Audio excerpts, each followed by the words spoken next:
And like that, we're live. So I'm in this delightful place called Hunts Point, New York.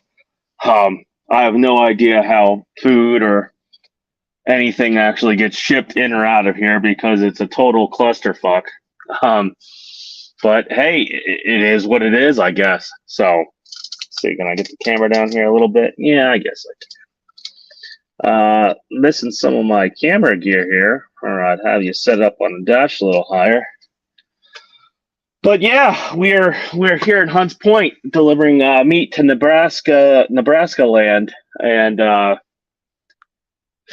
it wasn't too hard getting here technically, but I wish I had my other cameras going because I probably just from getting off of 278 here and getting down the streets to deliver here, I probably, I don't know, almost had like 4 accidents, either involving running over people driving a motorcycle with no lights on, or people running red lights, like blatantly running red lights right in front of me.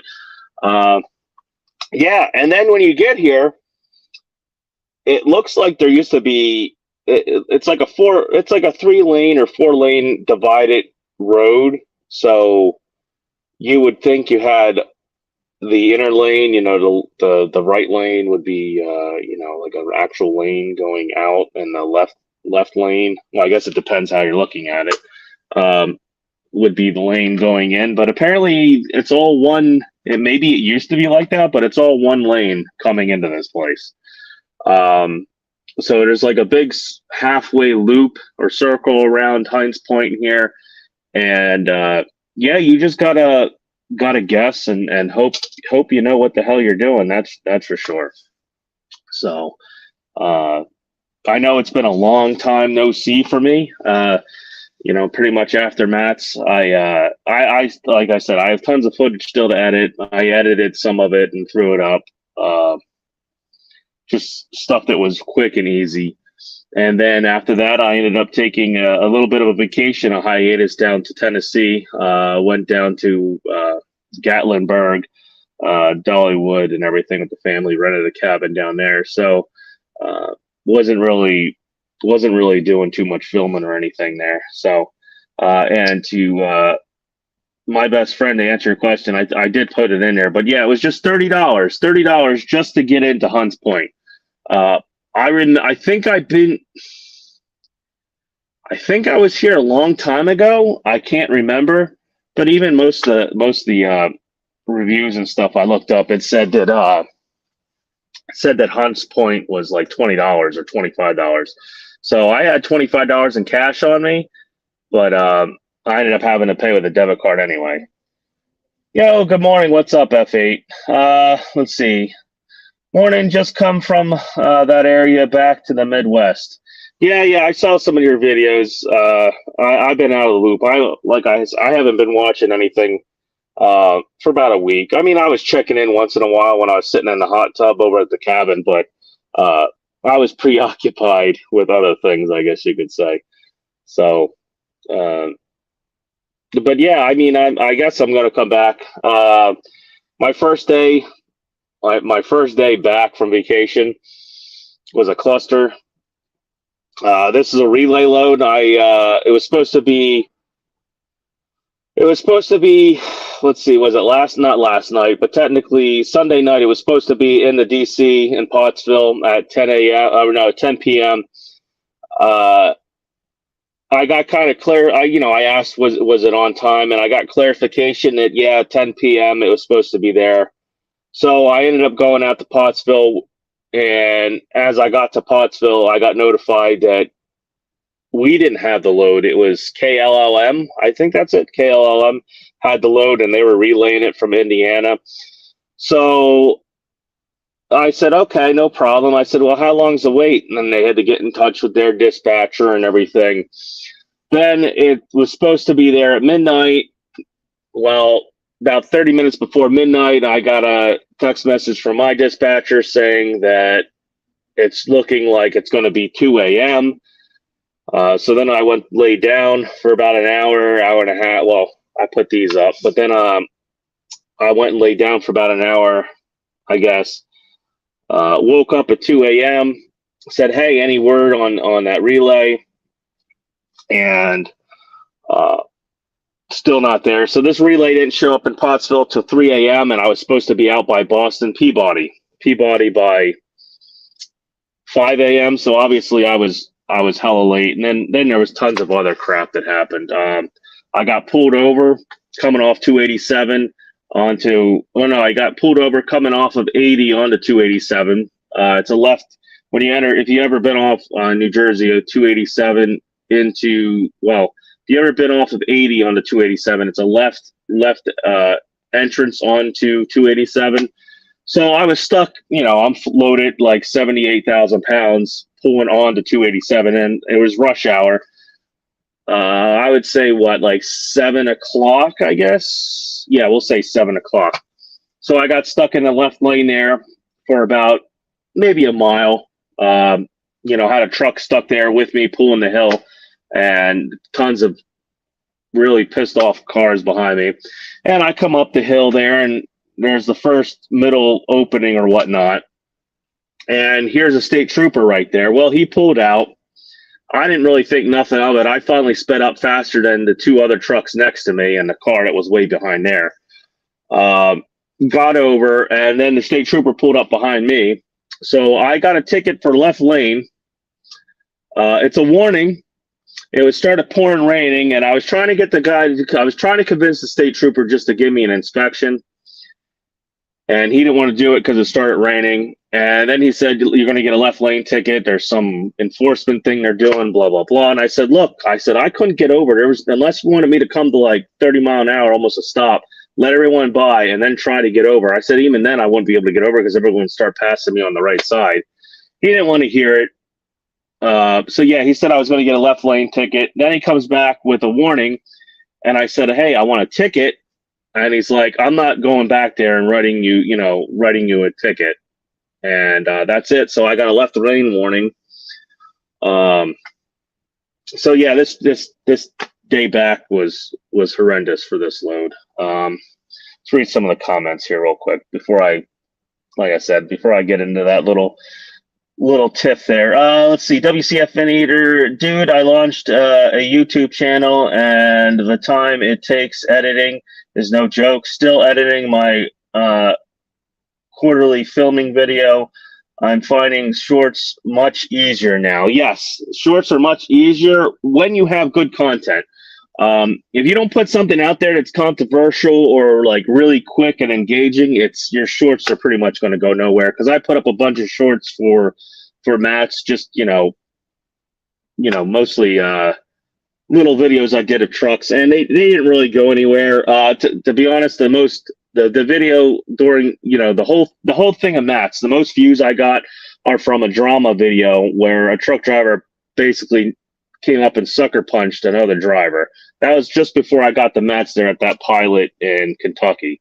That's the most views I got out of that whole thing. I still have some interviews I did with certain companies that I got to throw up there. I know 2 of them want me to actually email it to them to have them go over it and check to make sure it's to their liking, which I guess that's okay. I mean, that's going to take longer, but I got that. I got to edit my trip. I took some video of the trip, which I don't know. I guess it's going to be all right. A lot of the family didn't really want to be in it. I wouldn't say they didn't want to be in it. They just were doing other things. So I'll probably throw that up there. Just to highlight some of the trip. At least what trucking's brought me, or the ability to. Like, I don't think I'd be renting out like $2,000 cabins if I wasn't doing what I'm doing right now. That's for sure. So let's get some more comments here. Hey, Shannon Thomas is in the house. Good morning. Sunshine rolling out, but I'll be listening. Hey, what's up, Shannon? It looks like it might actually peak some sun here up over in Hunts Point here, but yeah, I'm in Hunts Point. It is what it is. It's not gonna, no matter how much sun you put out here, I don't think this is gonna be a beautiful scenery, I guess you could say. Let's see, F8 Trucking, fighting that. Hold it. F8 trucking, fight that. A warning is the same amount as points as a CSA, as a ticket. Yep, I know that. TVC Pro driver can fight that. Yes, I will probably uh, at least try to fight that. I know we have a dash cam, so I'm gonna see if I can't. I mean, they pretty much record everything, so I'm gonna get hooked up with safety and see if they can't throw a dash cam up. Technically, he could have gave me a speeding ticket too, if he wanted to. He didn't mention nothing of that because I pretty much right there when I got to him, I was starting to pull away from the trucks that were doing whatever. They could care less if my turn signal was on for like what, at least a quarter of a mile or half a mile. So I just gassed it and tried to get out of everyone's way because I know everybody. It's Jersey. Everybody behind me wanted to probably kill me. So uh, probably by the time I got to him, that's when they saw the cop to the right, so they slowed down, and I was probably doing like 72 and a 65 or something like that. So, but then I got over. Then when he pulled up behind me, he was a little. I don't know if I wouldn't say he was irritated, but he's like, "Hey, why don't you pull over?" I said, "There's cars next to me. I can't just put my turn signal on and wipe people off the side of the road." So he wasn't really angry or anything. He just, I don't know. To be honest, I don't know why he just didn't. I mean, if it wasn't raining, I was trying to get him to give me like a level 3 inspection instead. Um, because I told him, I said, look, I'm, in the left lane. I said, what do you want me to do? Start pushing people off the way? And he's like, well, from where I'm sitting and where you got on at is about a mile. I said, yeah. I said, when you're doing like, 50, 60 mile an hour, I said, a mile is not that long. So I don't know. I didn't even want to think about it. I was already late from the relay. I was already irritated, and then that happened. Wasted 30 minutes there. Almost didn't get the load off because they stopped at 1, and I probably got there about 5 minutes, 10 minutes till 1. Dealing with, let's see, I think 91, there was an accident on 91 up in Connecticut. I got diverted, and then, I actually got off, but by the time where I had to try to get back on again, everybody else was already getting off in 91 and trying to get on there too. So I wasted time there, probably about a good 45 minutes with that. So like everything just Monday, like Sunday into Monday was not my day to come back. I'll tell you that. It just was a freaking shit show. Let's see, WCF Invader. So what's the trick then? Quantity over quality or quality over quantity? For YouTube, the trick really is. I mean, it depends what you're trying to do. If you're just trying to put out content, like mostly what I've been trying to do, I don't really know what I've been trying to do. I really wanted to like put out content to help people. Like I have got a few emails. In fact, I got one recently from a lady who actually doesn't have a CDL, who has a newer truck and trailer. And I don't know when she bought it, but she was basically asking me for what she thinks she should do with it. And I pretty much told her to sell it since she don't have a CDL. It's not the time to be doing that and stuff like that. So that was mostly what I wanted to do. I wanted to put out quality, I guess you'd say. Quality and a little bit of just saying what I thought about the industry. I mean, I know it's everyone's opinion, but like I call out the trash that's thrown everywhere. I call out the drivers who shouldn't be out here. They're being trained by guys that have 2 more weeks experience than them. And I get a lot of heat for it. It's the idiocracy in trucking is probably the worst. Than you might as well. There's almost like a whole entire political climate just in trucking. I don't mean political as in the sense of political. I mean as in guys will they will jump through hoops and do somersaults to try to reason why their stupidity is right. Like, oh, maybe the trash blew from somewhere else, as there's pee bottles sitting in the woods and stuff. Oh,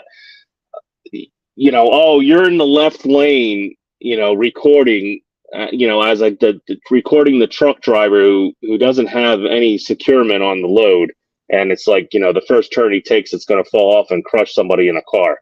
But you're the bad guy because you're in the left lane. Like you don't know who's around me. You don't know how fast I'm going. You don't know how my camera's mounted. It's my dash cam. I could take film off that 360 camera. I could take film from the guy next to me, the guy to the left of me, down the road. It's just stupid stuff like that totally perplexes me. The amount of backpedaling and stupidity, I guess you could say. Hey, what's up, Sterling Delivers? How you enjoying? Well, let's see. Last time I was talking to you, you were dealing with a bunch of snow and road closures and stuff. I've caught a few of your other videos real quick, but like I said, mostly I was on vacation, just relaxing and playing with the kids and stuff, and not really getting on the YouTube too much. Except for the few times I was in the hot tub until wifey joined me and stuff. But yeah, I just figured I would pop on here. I have nothing to do probably for an hour or two. They pretty much took my phone number here, and I'm probably going to sit because that's kind of the name of the game, I would imagine, by judging by the place. I'm sure it's meat. It's probably Meat Packers Union, I'd imagine.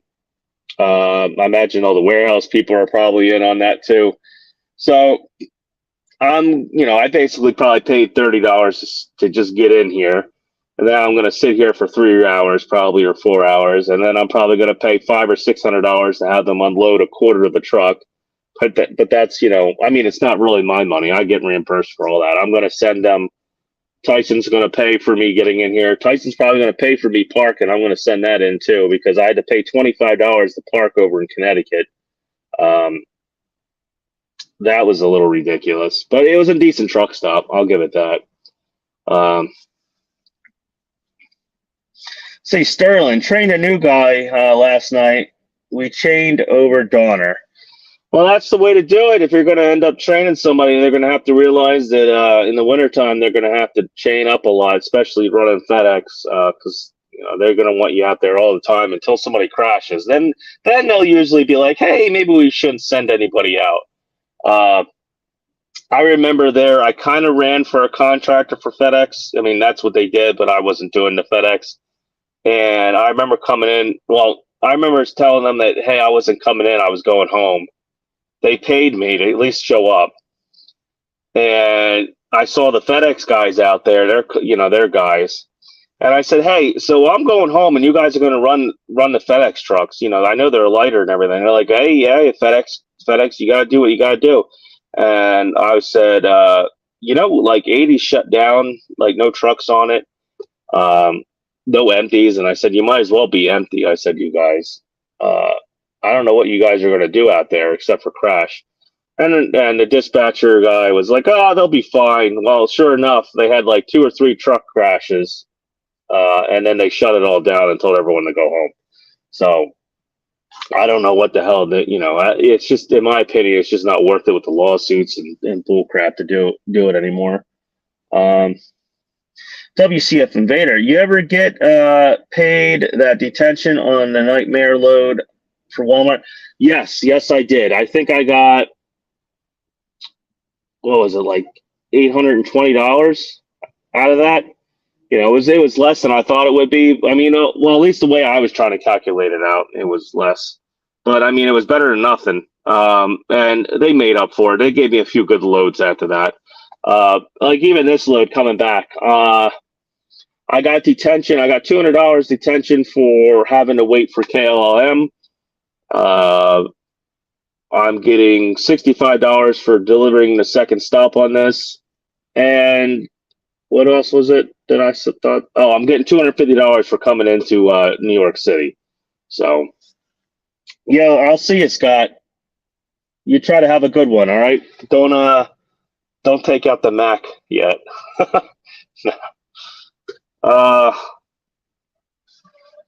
Let's see, Sterling. Exactly how it works at FedEx. Yep. Well, my competition next to me, it looks like they called them and he gave him a door. Uh, Purdue, Purdue is going in. I'm guessing that's where he's going.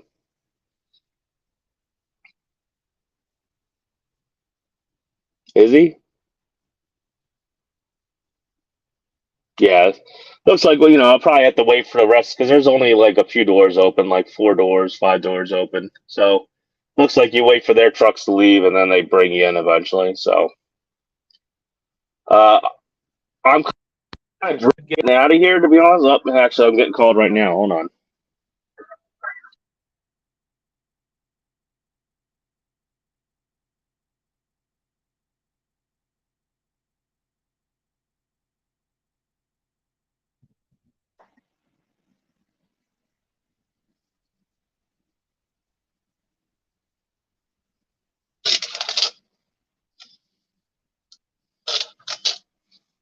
All right. Well, I have a door 12, and they want me to bring the keys to the window. Um, Interesting.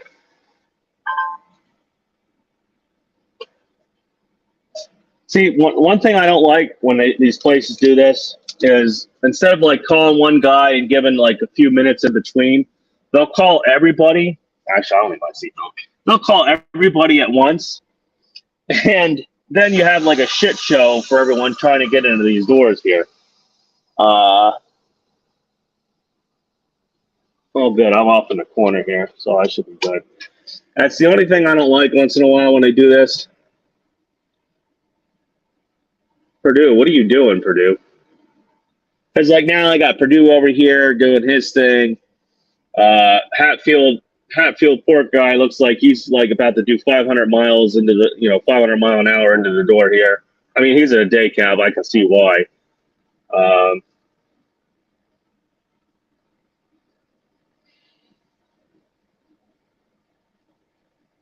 Purdue just stopped like 2 inches from running into the front of my truck, and now we got Dutch. See, I can't go anywhere because Purdue's doing whatever he was doing right there in front of me. And I'm not the one of the guys that kind of just push his way out through stuff. Like I'm not gonna like run guys over just to get in a door. But I mean, it kind of makes it a little irritating. Like I said, when they try to give everyone a call at once instead of like at least giving a few minutes between. And now I'm waiting for Hatfield Pork guy because he could care less too. But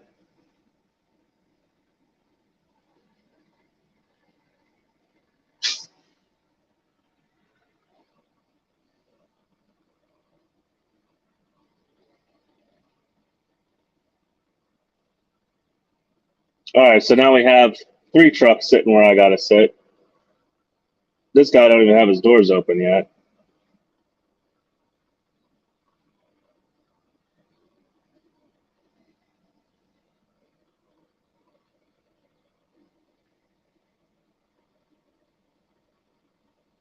Why is, he's not even he's like over in the lower number door, higher number doors. I don't even know why he's all the way over there. I tell you what, like if you look at the parking lot here, there is no rhyme or reason for guys like to park. They're all over the place. There's it's like I said when I came in here, it was like total chaos and anarchy. Uh,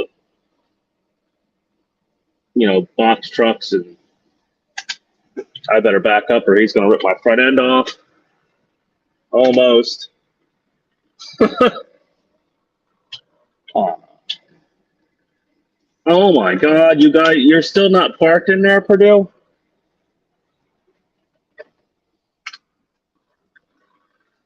Well, I'm just gonna sit here because these guys aren't watching what they're doing.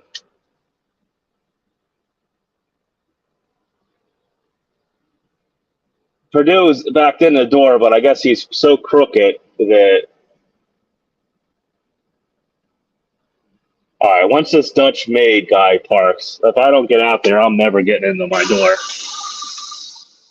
Here, I'll go turn the camera around so you guys can see what kind of cluster this is.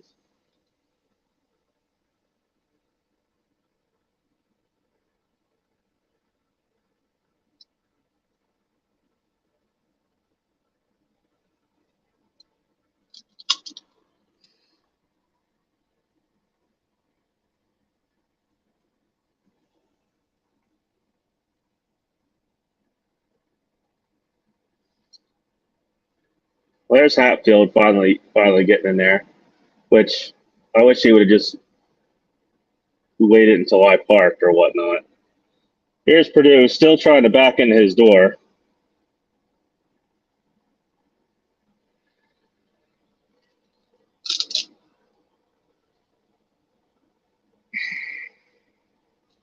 So yeah.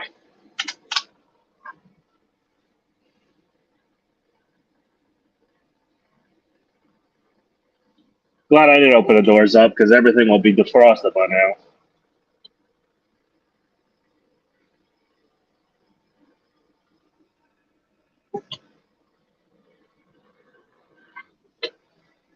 All right, well, I'm just going to come out, make a hard right around this box truck.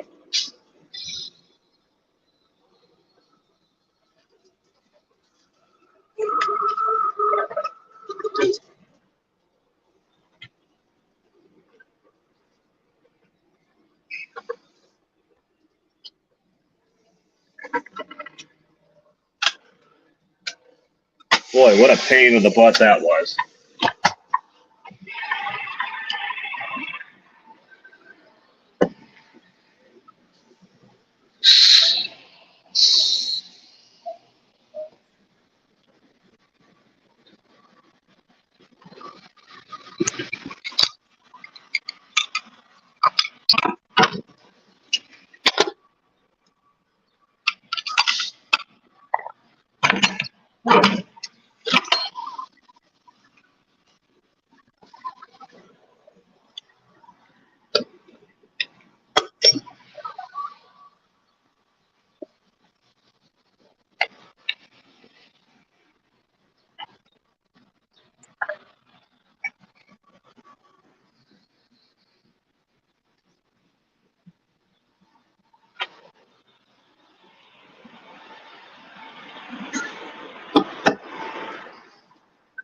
Action-packed live.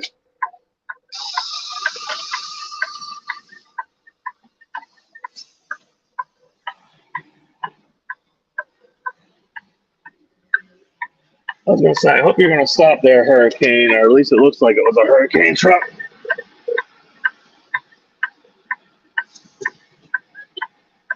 What are we doing?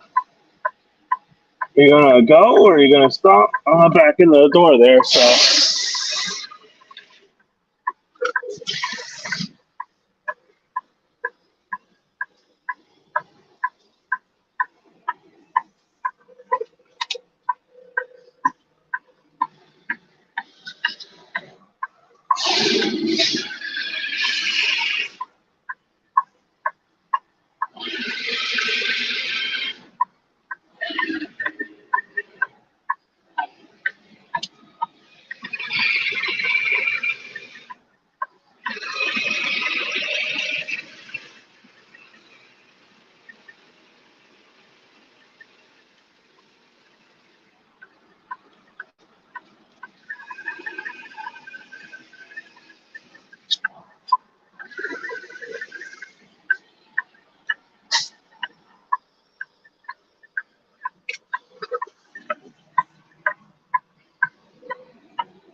I can see why Purdue had a little hard time getting in here now.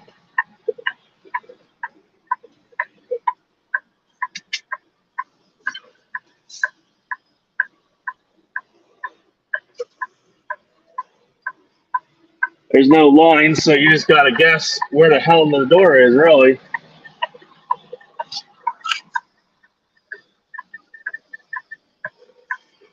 All right, that looks good enough. Pretty much the center. What I find hilarious is they want your keys,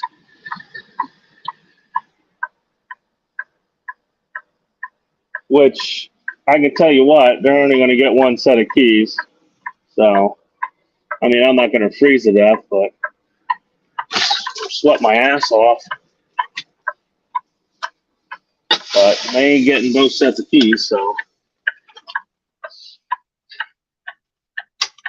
But you'd think if they were that worried about it, they would probably put, like, you know, not a fifth wheel lock, a glide hand lock or something on your truck. So we're gonna walk in here. I hand the guy my keys.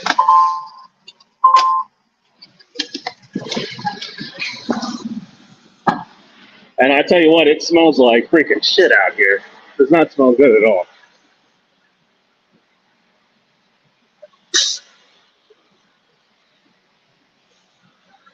You out of Hatfield, PA? Yeah. Yeah? All right, yeah. So you're trying to get the hell out of here, I'll tell you that. You're going to try to get the hell out of here, I'll tell you that.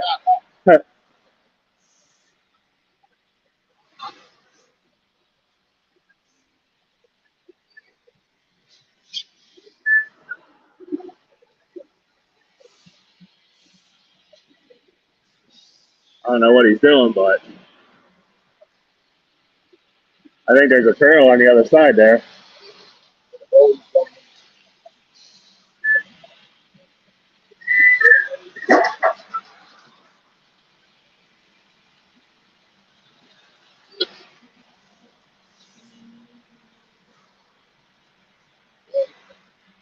You're good. You got 2 bays. You're 2 bays. Go ahead, Jack. Over there.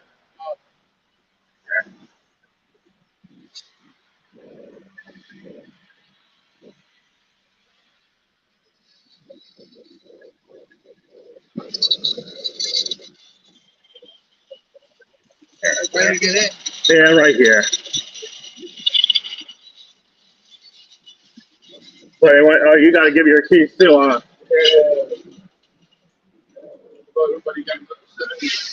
Yeah, I know. Me too. Door 12. Got it? Yeah. Yep, 12. That easy.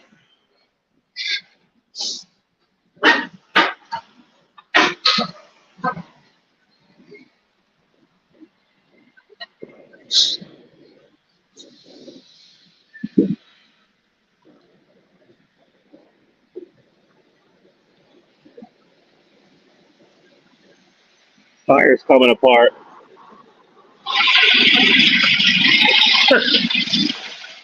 Tire's coming apart. Hey, you run your drive tire over there. There's a big chunk of rubber hitting off of it. Oh, man. Yep, so I tell you what, it looked like his drive's probably about to pump there. Got one whole big piece of tread coming right off of it.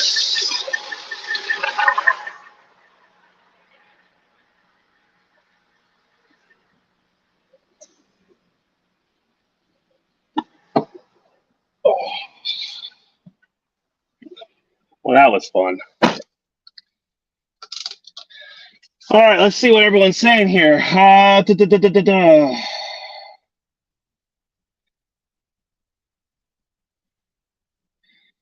See, I didn't know you worked at FedEx, Sterling. Oh yeah. He works for FedEx.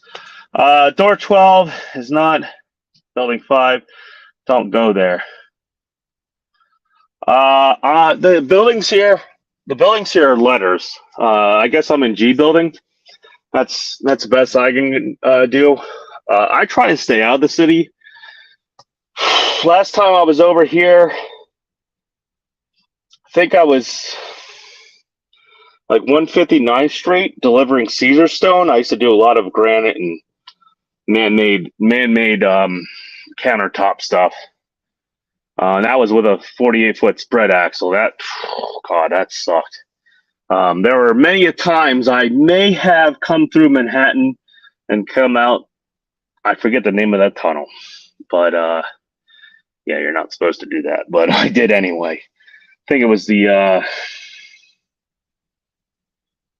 I forget the name of the tunnel. But it was one of the tunnels where you're not really supposed to go out of there. But hey, if it fits, it ships. If it fits, I go out of it. So let's see, WCF Invader. I've been with them since 2016, off and on. Let's see, Sterling. I Roku activated my authority anytime the market is fruitful. Let's see, WCF Invader. Do brokers give you a hard time about that? Hey, Jersey Trucker, what's up? Good morning. I didn't get. Well, I probably did get your real name, but I meant to give you a shout out in one of the videos. I do. I think it's still in my video card somewhere.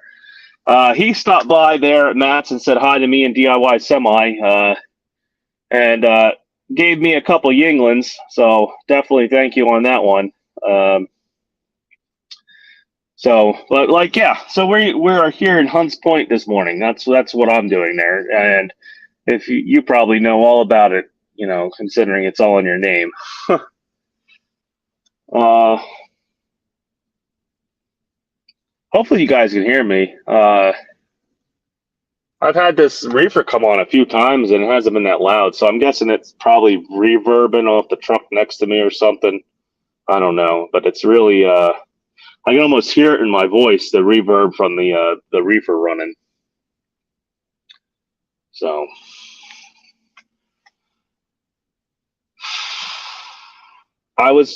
my game plan though, anyway, from here when I got here to Hunts Point, my game plan was to try to spend the night here. If I would have actually left on time and delivered up in Peabody, Mass, at 5 a.m., my game plan was run down here, spend the night here in Hunts Point, because apparently if you pay $30, I guess they let you park. So that's the only nice thing I would imagine about delivering here is at least you have somewhere to park. It's, this is probably as close as you could probably come to the city. To be honest, I don't know if they'll let you come in here without a load, but if they will, it's almost worth it for you to come here, spend $30 to park here, and then leave out in the morning. That's if they'll let you. I don't know if they will or not. I did show the guy my delivery paperwork because I said I don't know where I'm going. So maybe if you just come in and swipe your card and pay the $30 to park here, it'll be worth it. They do have public bathrooms here. In fact, I don't know if it's open 24 hours, but there's a cafe and a restaurant that's right here in the middle of Hunts Point.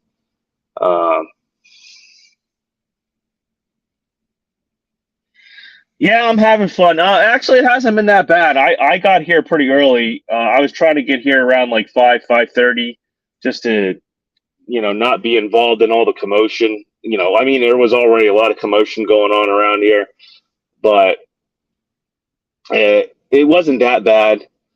I'm kind of glad though. Now it's daylight. It'll be easier for me to get out of here, I hope, because coming in here, like the roads, nobody, the road's like taken up by a bunch of box trucks that you had the one turn I couldn't make.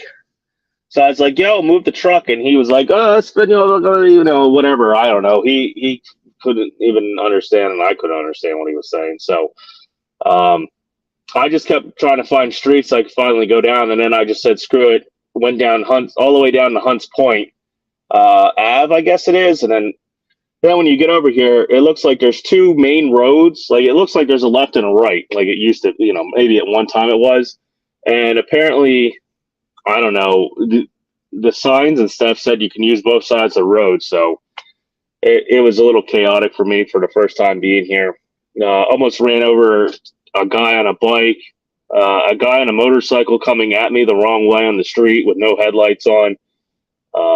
Had two people blow red lights, like blatantly just blow the red lights in front of me. Almost T-boned them.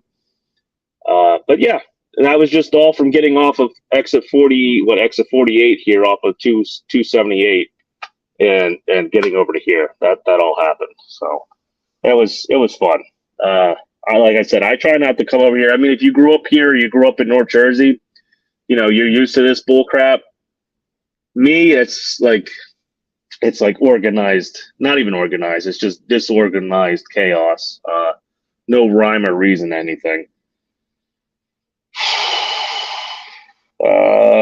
Let's see. Sterling, WCF Invader, they can. I show up as a new entry, but the mega brokers have my company history on file. Yeah, that's true.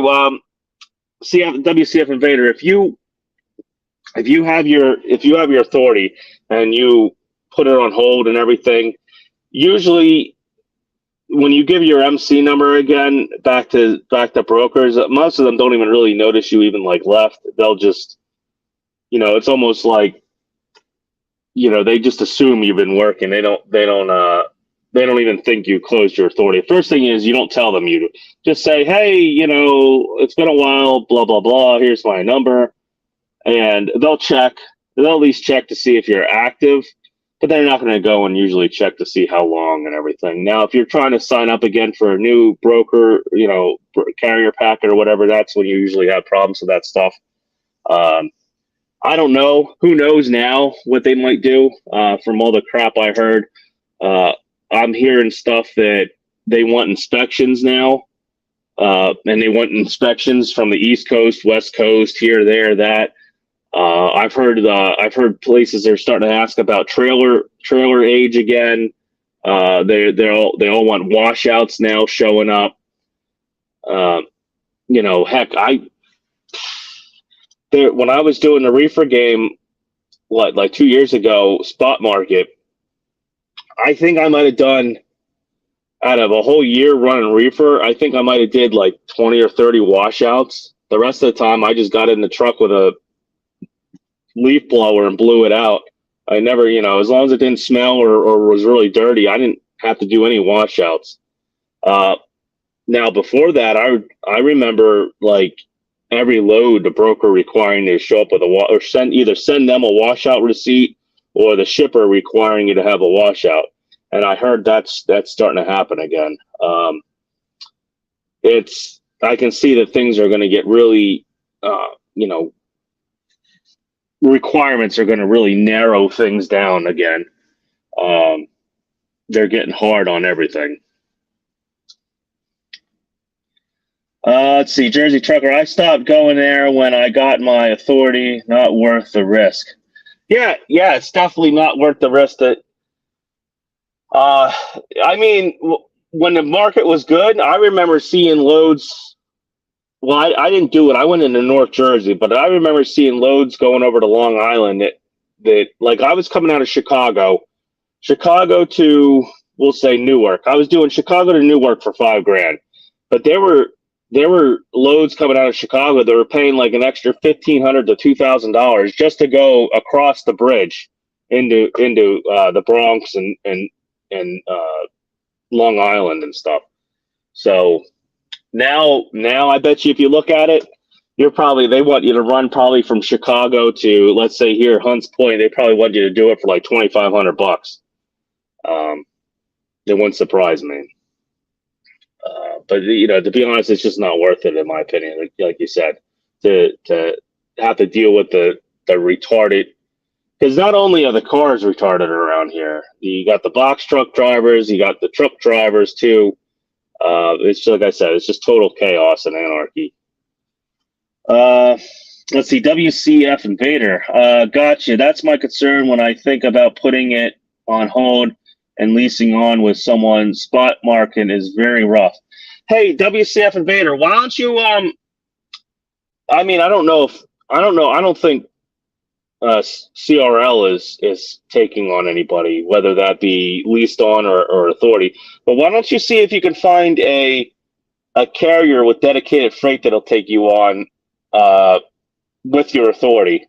There are companies out there that'll let you keep your authority and run their dedicated loads. Like basically, technically, I guess what they do is you broker you out. I guess I don't know what the heck they do, but you could try doing that. Finding a carrier that'll let you keep your authority and run for them.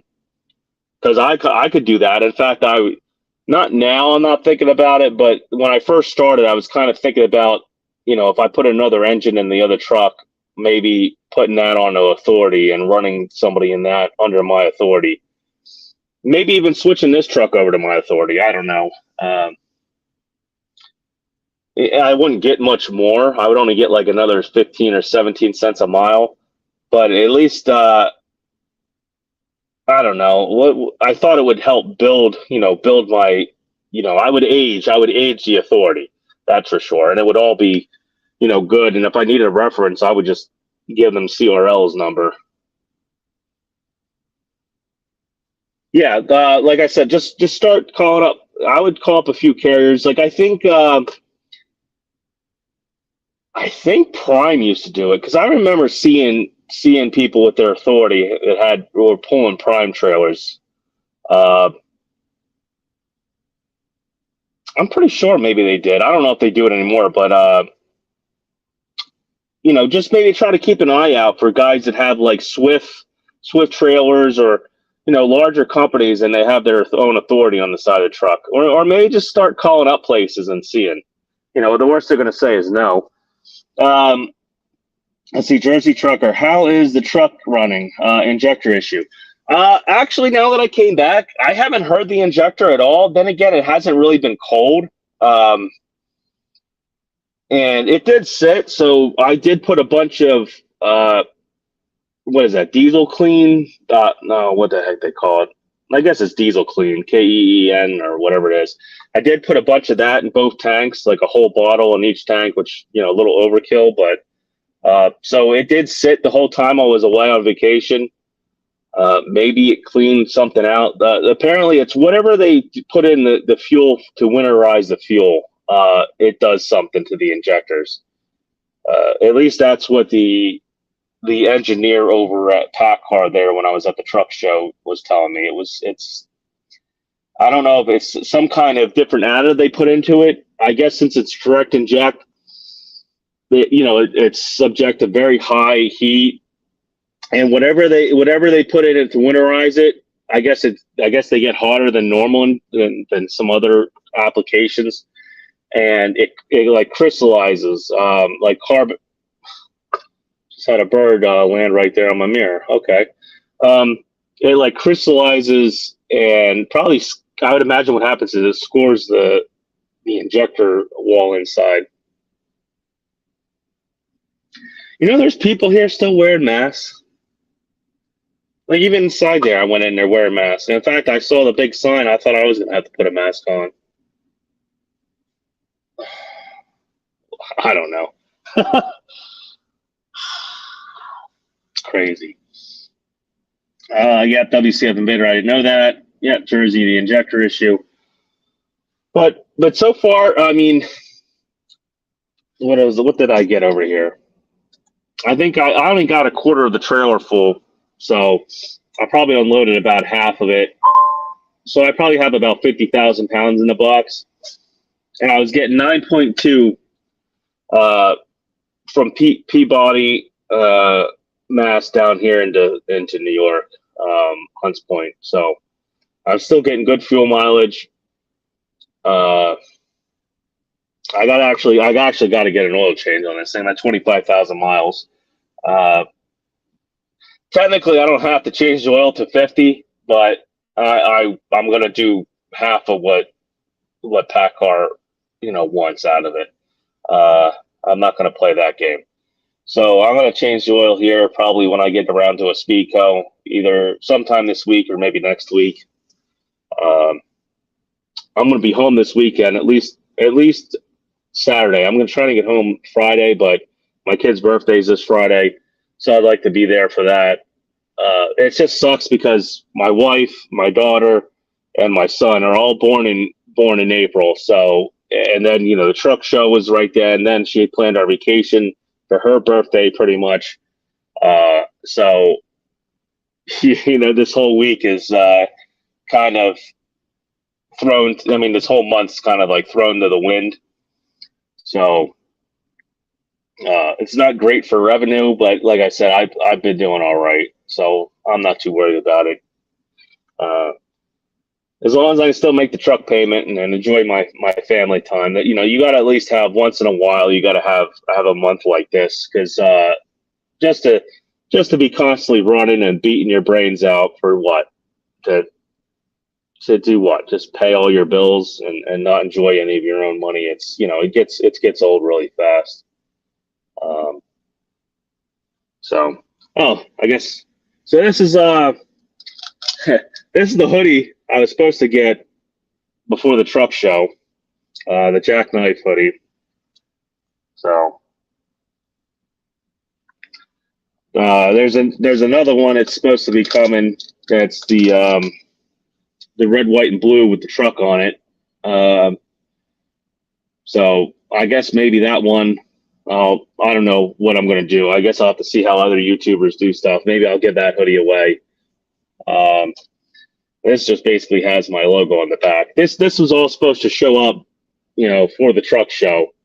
Uh, I got my shirt too, but yeah, it like came while I was at the truck show. The very first day of the truck show, it showed up. So that that kind of sucked a little bit. So, but yeah, I guess I'll have it for next year or whatever. And they're not really warm.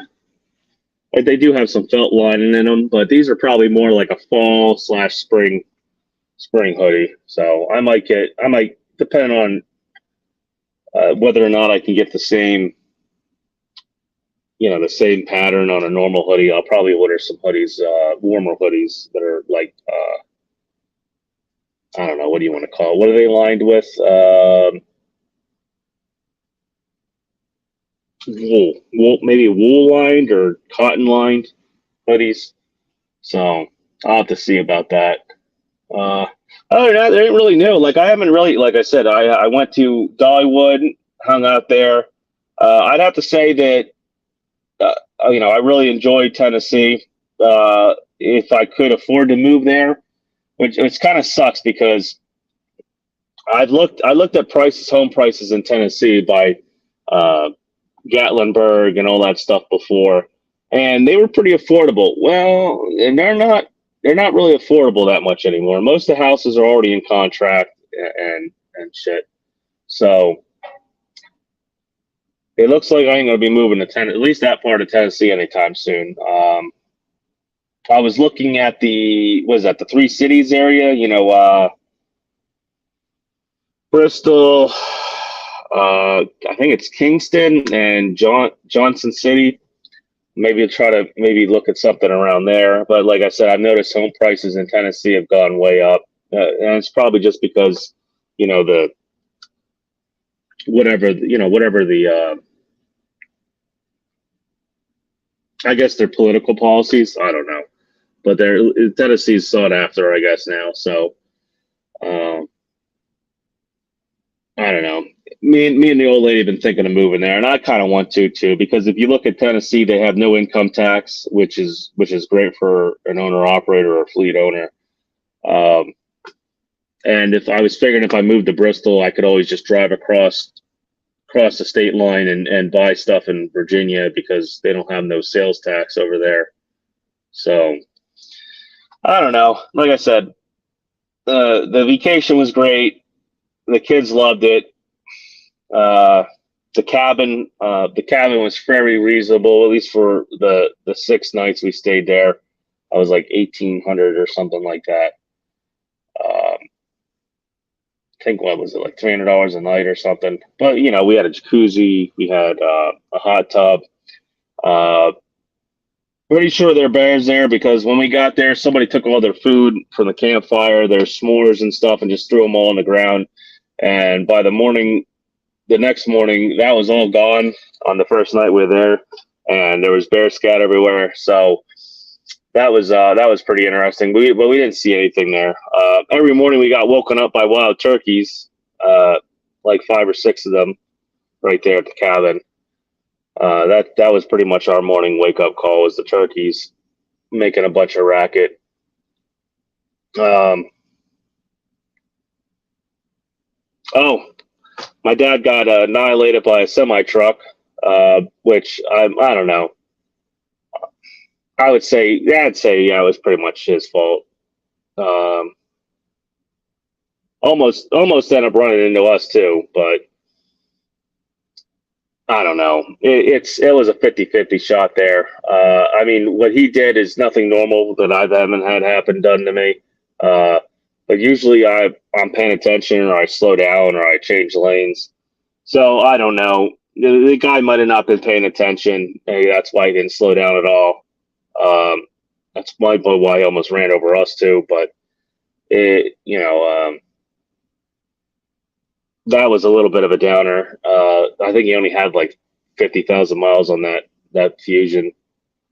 But hey, he's gonna probably go buy an SHO now. So that's what I'm trying to get him to do. Uh, but yeah, like I said, there hasn't been really anything exciting happen. Not much really to talk about. Nobody's already talked about. As we all know, the market still sucks. I've looked at a few load boards lately, and I am very thankful I'm not running spot market. I would probably be beating my brains out every morning. Even flatbed, I haven't really seen flatbed loads come up. In fact, what I've been noticing a lot lately, in fact, there's an example right there, that Coronado.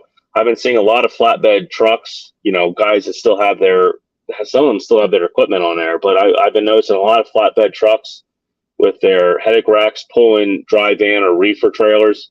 So, that tells me something there a little bit too, that maybe the flatbed market ain't coming back. Some of the walking floor loads I've been seeing on like bulk load boards and stuff, they're nowhere near like used to be. You'd go on the load board, the bulk load board, and it would just be tons and tons of mulch and dirt and loads. And I mean, that's there, but it's not nowhere near you would have pages and pages. Now you got like two pages instead of like six or whatever. So I'm guessing it's mulch isn't coming in strong this year. At least orders for it aren't. But it's like everybody, even Tim. I've been watching Tim over at Gentry and Sons, and even he's trying to change his game up.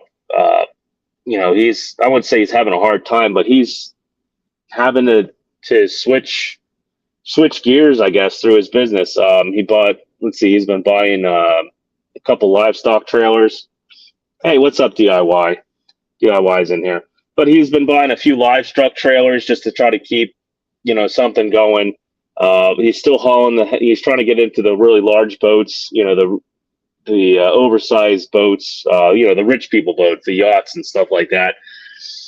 Because usually when the economy takes a crap, the really rich people, the very well off, they they still want to go to their island, they still want to do stuff. So that stuff keeps moving, food keeps moving. Then again, apparently I just got an email that I guess our contract is up. Let's see, WCF Invader, 240 a mile is what my load is paying round trip and it is local, but if I lose this, I'm not sure what I'll do next.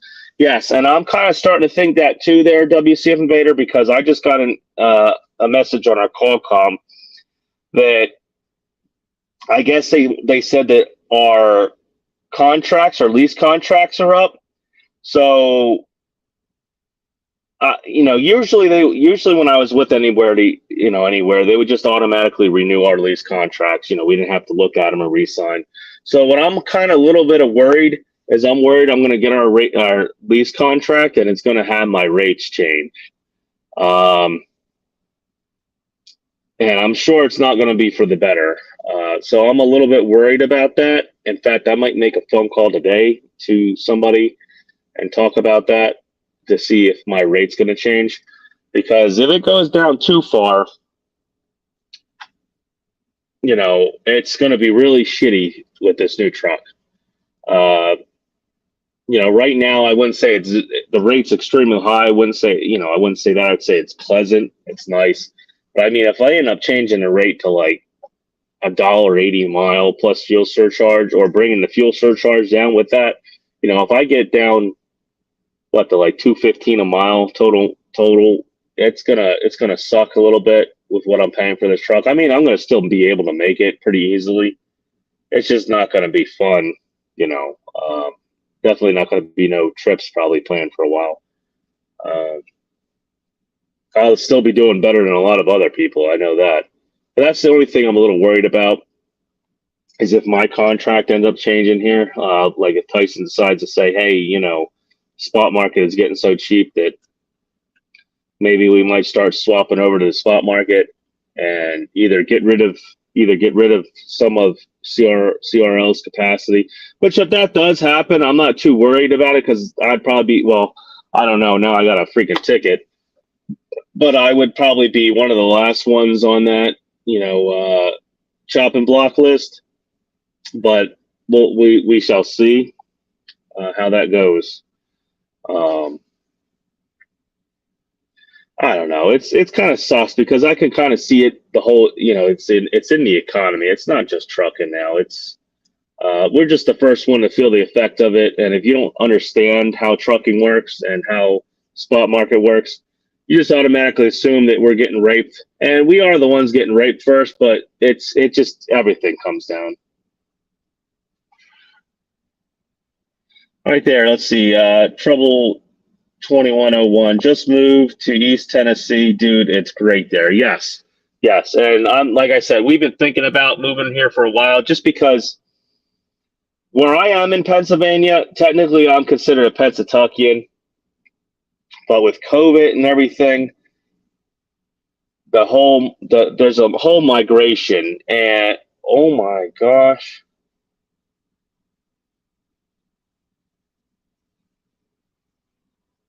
All right, I just almost watched the CRL driver, which I think I know where he's from. I think he's out of Bethlehem. I just almost watched the CRL driver pull up.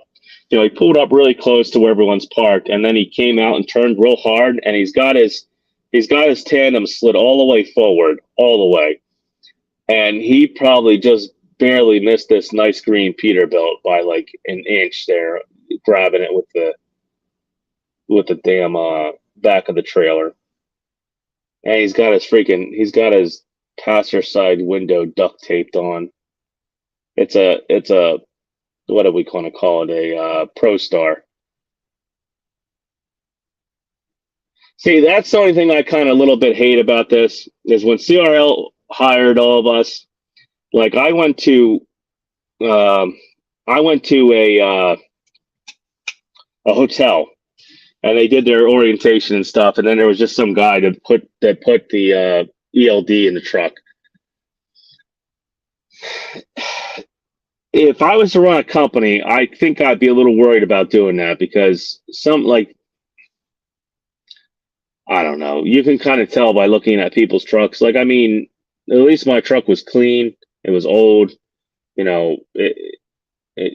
least it looked kind of okay. Like it looked like I gave a damn. But some of these guys that are signed on here, like I don't know.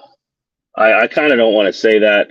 I mean, everybody has like money's tight right now, but like just from a DOT standpoint, like, come on, don't make yourself a target.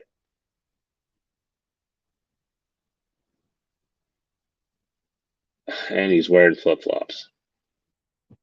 All right, well, it ain't my company, I guess. So I don't know. Let's see.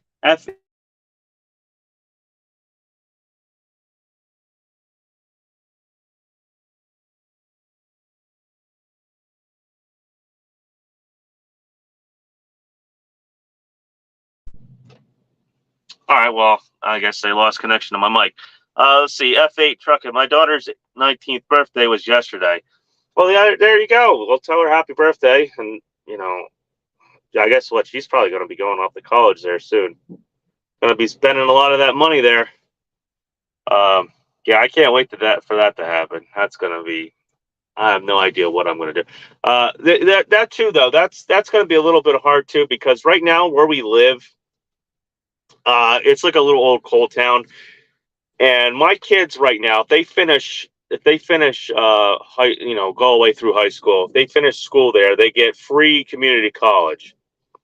I guess because the area is technically, I mean, it don't really, I mean, it depends what towns you go through, but technically the area is suppressed, like economically. So, I mean,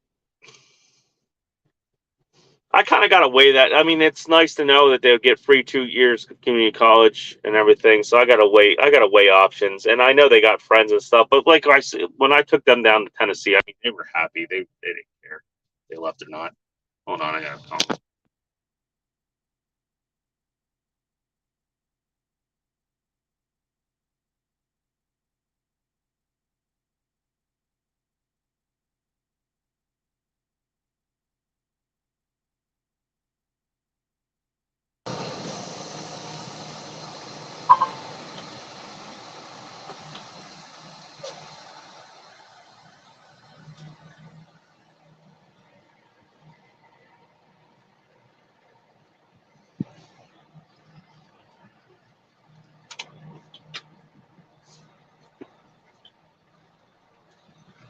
And see, I didn't have to. I wonder if he's probably like, oh, he's gonna come back in and get his keys.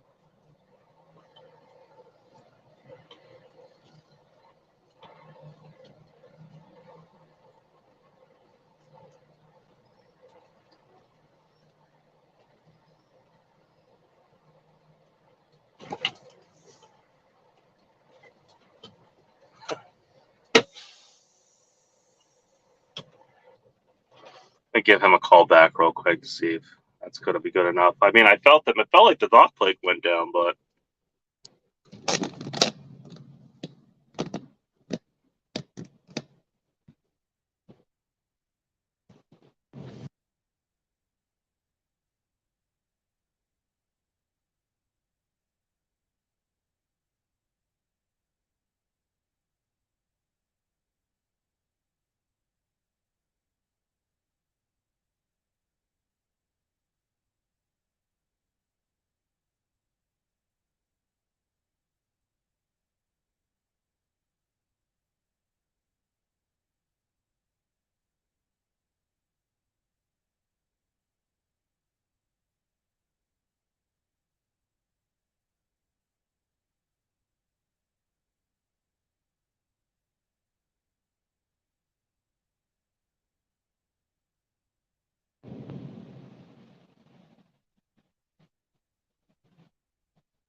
all right. Well, I don't know what's going on with that, but okay.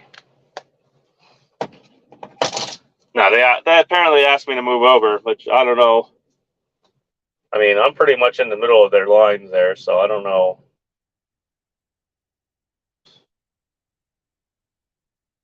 I guess I'll find out if I feel the dock plate come down again. Let's see. She's trouble 2020 Let's see. Looked at Morristown area, man. A lot of big industries there. Actually, when I was down there in Tennessee before, like when I was doing flatbed and stuff, there was a good amount of. Let's see. I pulled. What the hell did I pull out Johnsontown or Johnson City? I forgot what I picked up out there, but there was a lot of stuff going on in Johnson City. It looked like it was like a big old industrial park they were like revitalizing or whatnot. So,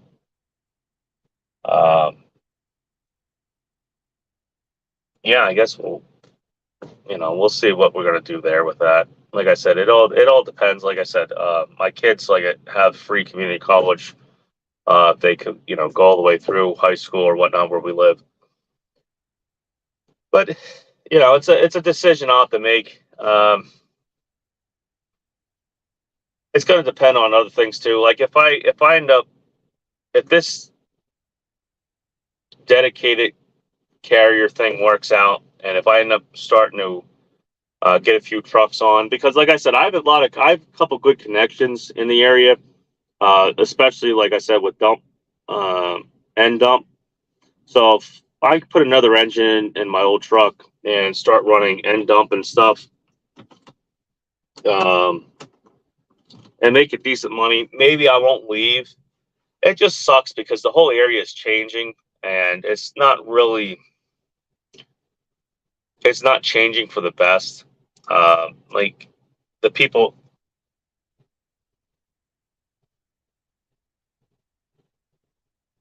All right, I feel some shaking going on. All right, heard something come down.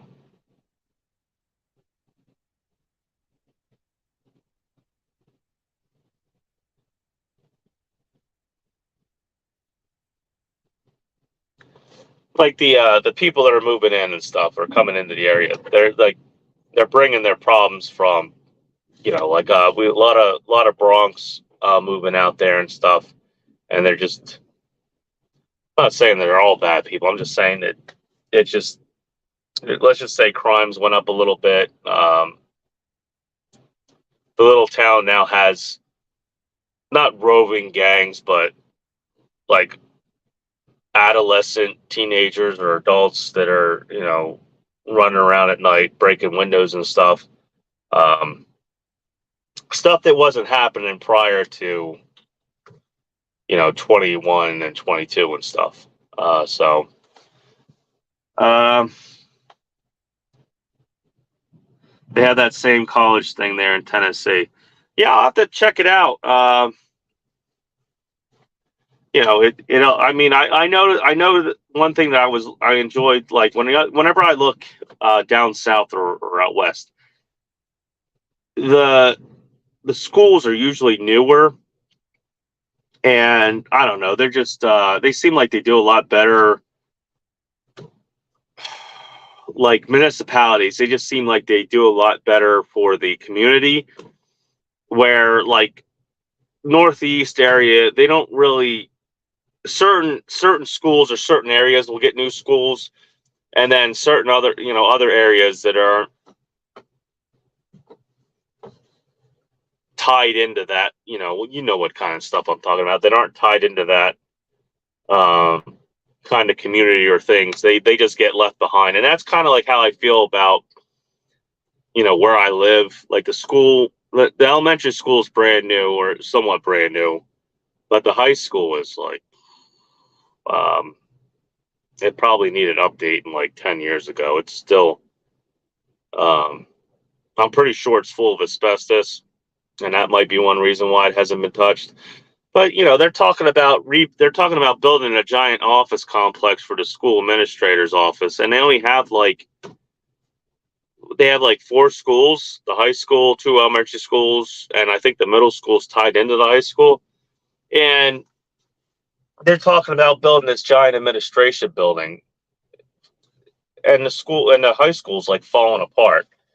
So that's kind of like a little bit like what I have a problem with about where we live. Other than that, it's pretty nice. At least where I'm at, I'm out in the middle of nowhere. So, but I don't know. I don't have much more to talk about. I was going to complain. Let's see here. What one company? Oh yeah, yeah. I mean, I think that's why I think Tennessee is going up. Like the house prices and stuff. I think a lot of people are moving there. I've also noticed like West Virginia stuff that I looked at a few years ago. In fact, there's some houses that I had saved that ended up selling for a lot. Yeah, that's about their trouble 2101. That's about where I was looking at. It was somewhere around that Tri-City area, I guess. I didn't want to really get I didn't want to get west. I mean, they're like West Tennessee is like kind of, when I was looking, it was kind of like barren. I mean, you have Memphis, but like I don't, yeah, we don't want to. I won't want to live near Memphis, um, which is a shame, at least for what that city has for history and stuff. But hey, what's up, Nomadic Brett? I guess, but for like the rest of the state, I mean, I was thinking maybe near Knox, because I guess it's more developed. I mean, I don't know. Like I said, right where I was at, Pigeon Forge area and stuff, it was beautiful. Yeah, stay out of West Tennessee. Yeah, yeah, that's what I was saying. Because look, like to the northwest Tennessee is like totally, it looks like barren. Like there's nothing out there. Northern Tennessee, like the Allegheny, what is it they call that? Is it the Allegheny Gap or Cumberland Gap? Um, it looks a little rough out there. I mean, not rough, but like, you have 25 is like the main highway over there. And man, some of those roads were like when I went through there to get up to the truck show out of North Carolina. Holy crap! Bobtail, and I was pinching my freaking ass cheeks. So I could imagine, um, someone like hauling the trailer up there and stuff. Everyone's saying more into each other. Um, but yeah, I'm definitely going to think about it. Me and the wifey are thinking about it. It all depends, though. Like I said, if I ended up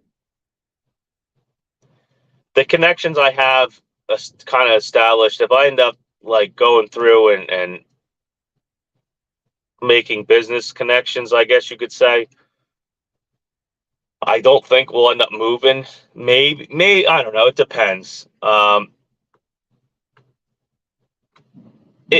I said, it really depends because you know what? If you ever hear of Kenny Long, he runs a business. He lives in, I think technically, I don't know if he technically lives in Florida or if he lives in Tennessee, but I know he's running two operations, one out of Tennessee and one out of Florida. If I could maybe get away with doing something like that, um, because at least the people that I know would be running the people I would end up hiring are two employees that I had before, and I would trust them, especially the one. I would definitely trust them kind of with the operation, even if I'm not around, even if I had to fly in like once a month or drive up, to do, maybe take a load up or do something. I would trust them kind of keep everything going on their own. Um, but it depends. Right now, the way the economy is and stuff, I don't know. Like I don't know. I doubt DIY is still in here, but if he is, I mean, he could probably not profess, but at least he could probably stress on, when you start seeing when you have as many trucks as he has, or a decent sized fleet, and you have some money out on the line, when you start seeing the economy drop and things go the way it is, it's scary. Because, like I said, I already had this happen before. Earlier on when the election changed, my I had that happen. My contract changed with the pole yard I had.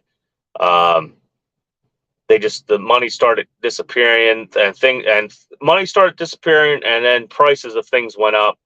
And then I had problems. I had the EGR problem with that one international. I took a chance on that international. It was so cheap.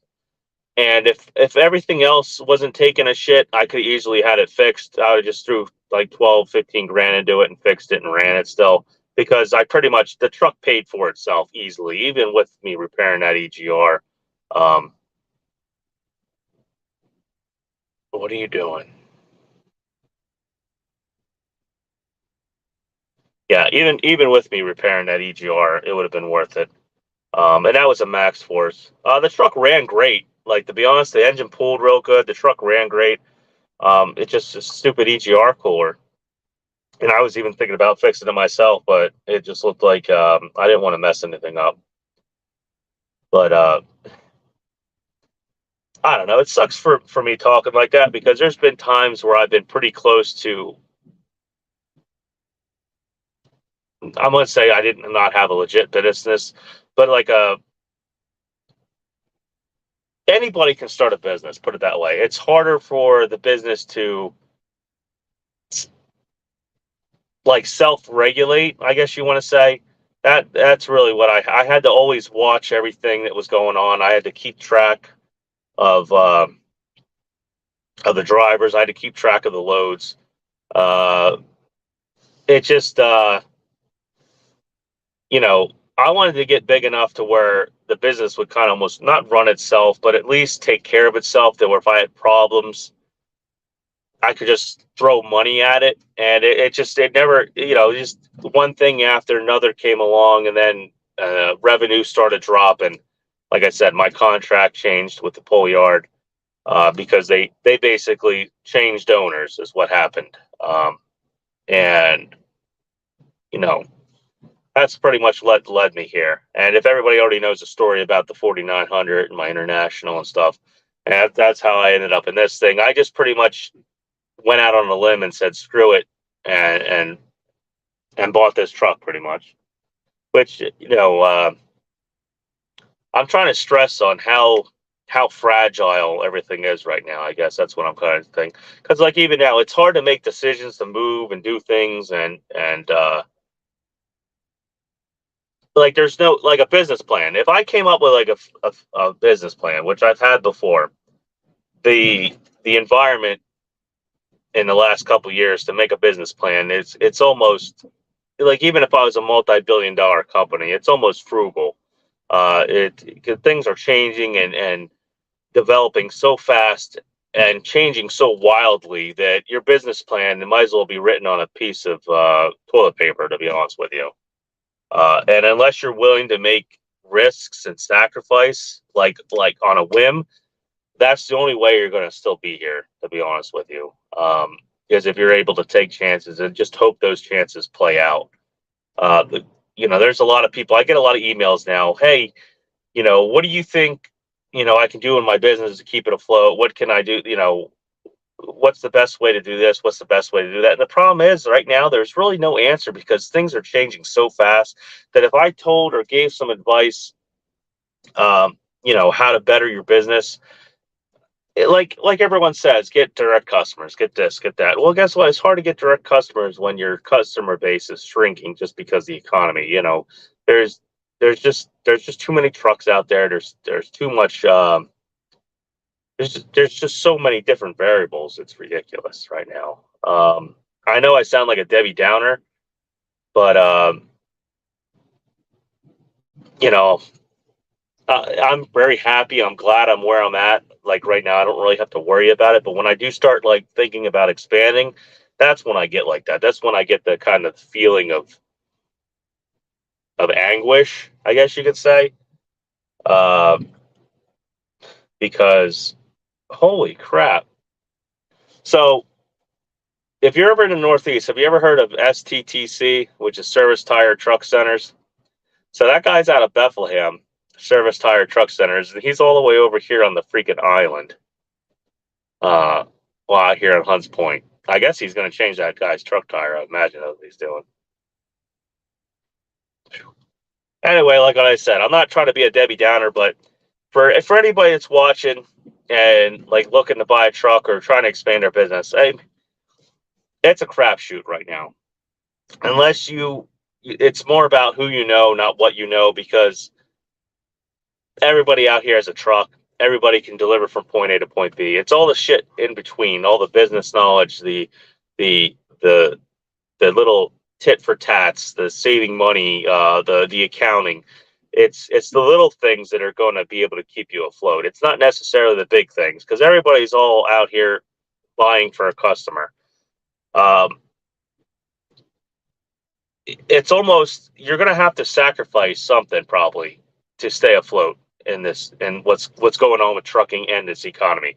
If you can't give somebody the best rate, and when I mean best rate, I don't mean cut yourself so short that you're never going to make any money, but I mean you're probably going to have to cut yourself short to at least stay afloat, and hope within a year or so that things balance each other out.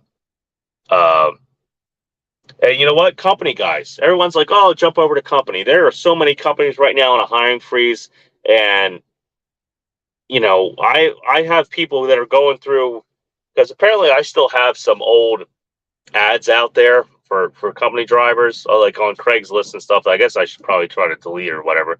But I'm getting calls and emails for company jobs, for jobs that I posted, like 2 or 3 years ago. I'm getting emails about. So somebody's actually going through all these Craigslist postings and finally coming up on the mine that's been chilling there for, I don't know, God knows, about a year or two, and trying to get a hold of me.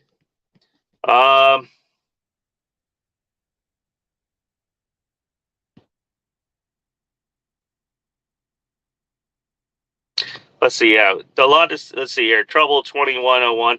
A lot to see here that don't cost anything to go see. You live in the heart of the Smoky Mountains. Yes.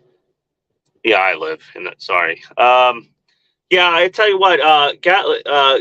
Was it Gatlinburg? Gatlinburg was pretty neat. We ended up taking the sky lift up and stuff. I'll eventually end up making a video here of everything. I wish it was a little bit better. Like the older kids didn't really want to be on film. Not really that they didn't want to be. They were just shy. But I mean, I don't know. I don't know what I'm trying to do with the YouTube channel. I don't know if it's going to be like a vlog thing or educational. I'm all over the place. I'm just going to keep trying to put out some kind of content, and I don't want to like copy people. See, I'm not really doing anything constructive. I'm just right now. I'm just a one-man owner-operator show that just runs dedicated loads. So, like I said, there's not really a lot of super cool content like DIY and stuff. Um, and F8, they can put out actual educational content. They see the market every day. I'm not looking at the market. I'm literally I'm almost like a glorified company driver. Is really what I am. So I don't know what I'm going to do with my content. I think what I'm going to have to try to do is I'm going to eventually have to turn it into a little bit of a blog thing and maybe do Q&As when I get a chance, because I'm almost not relevant. That's how I feel a little bit in the at least the YouTube trucking realm. So let's see, WCF Invader. On average, 10 guys are sitting at home every night at the end of the line FedEx Freight Center I worked out of. When I was there, they couldn't find enough drivers. Yes, and that's why I've been talking to, who was it? Oh man, he was from UPS Freight. Whoever bought UPS Freight, I was talking to a guy that ended up going there, and they're having the same problem. They're sending guys home. They don't have man, who bought them out? Some Canadian company bought them out. Transforce, I think it was. Now he works for Transforce basically, and he says that it's like dead. And they're laying people off and stuff like that, and doing hiring freezes. So it don't look good. Although that looks good.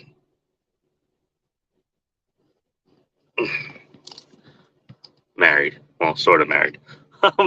Let's see. WCF Vader. On top of all that, they are also sending guys home early too. Yep.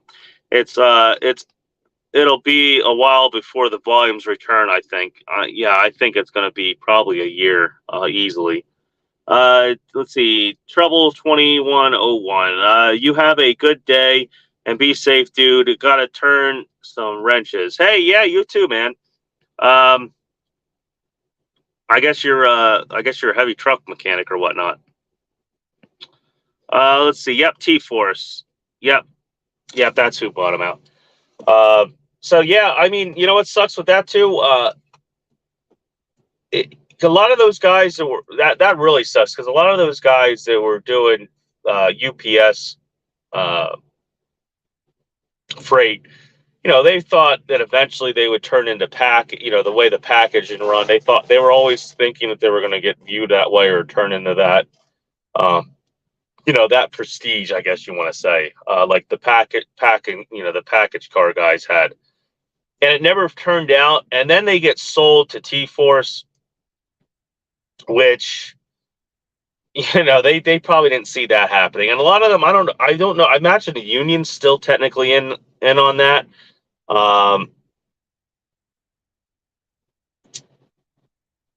But I don't see how that's going to last, especially if if the economy's doing what it is. T-Force is going to want to get their money out of UPS freight. So I don't see it going really good for those guys, and it sucks because a lot of those guys, well, some of them are going to retire early or just retire. So, like I said, they still do have the union, they still have most of their pensions, but the other guys that either started or midway through, those guys got screwed. And I don't know if they can come over to the package side or whatnot, but I could imagine going through that and thinking, I'm union, I got a pension, the UPS is always going to be here. Sure, it's just UPS freight, but hey, I can imagine thinking that way and then having that happen and just get, screwed. Yes, I know. Yeah, I know. Here, let me see here real quick. I gotta catch up.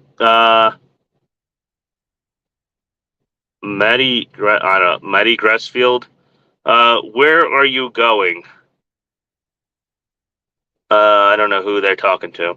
Let's see. WCF Invader. What do you use to buy fuel. Your carrier got a card. I found the fuel apps are beating my fuel card now. What I got it locked in at $2.93 on Trucker Path. Okay, and then there's WCF Invader. T-Force is currently union, but I believe the contracts expire very soon. Yeah,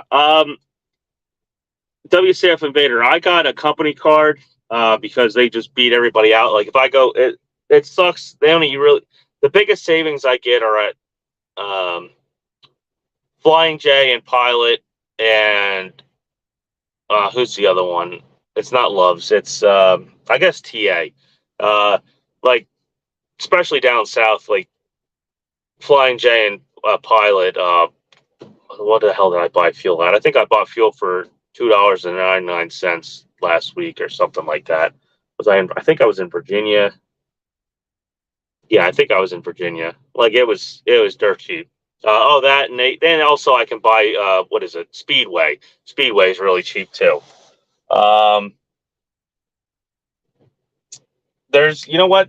There is a fuel card. I don't know. There's only 11. Like what is there? 11 or well, it's down to 7 people in here. But there's a fuel card I interviewed that I never heard of, which they were surprised I never heard of. Oh my gosh, my CB radio.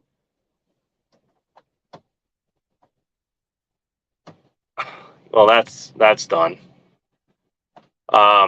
Looks like the CB radio. There's like a little plastic here. I'll just show you. So this is a 4-pin into I guess a 6-pin or whatever this is, and the plastic is slowly cracking, and it's pretty much like I don't know. That sucks. This mic I got from a CB radio shop, and the guy did some work to it, and it like amplifies really good. But I guess I'm gonna have to get a new 4-pin into 6-pin or whatever the hell that is. But here, like I said, let me see this fuel card company here.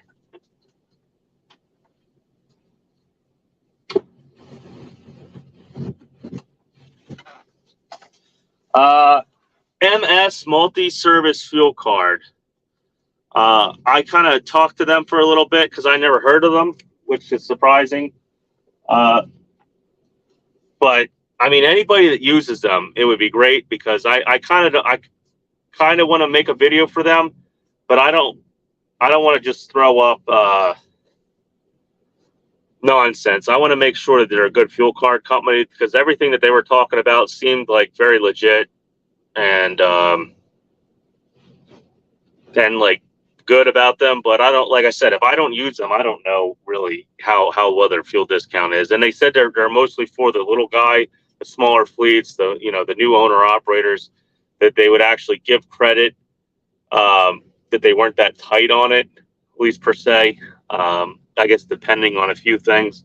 So I kind of wanted to give them a shout out because even for me, it was very hard to get credit for a fuel card. So I don't know. WCF into here. Let me go down some of the comments here because they're throwing up in here real quick. Let's see. Trouble 21. Last thing, leave your content the way you are. I enjoy listening to the no drama. Yeah, be safe. Yeah, no, I'm not going to ever try to get into drama. I'm more of like the no BS guy. I could really care less what anybody puts out there or says about me. And I don't know, if you're doing something really stupid, like if I see it, I'm going to call it out because the way I feel about it, when I get my authority, my insurance is going to go up because of these guys' stupidity. And yeah, it costs me money, so I'm just gonna fucking, I don't know. If I improve 2 or 3 guys, I feel like I won.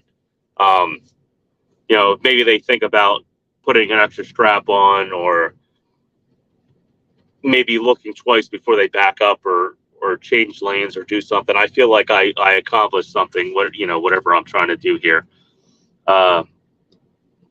Let's see, 2-stroke, New York City.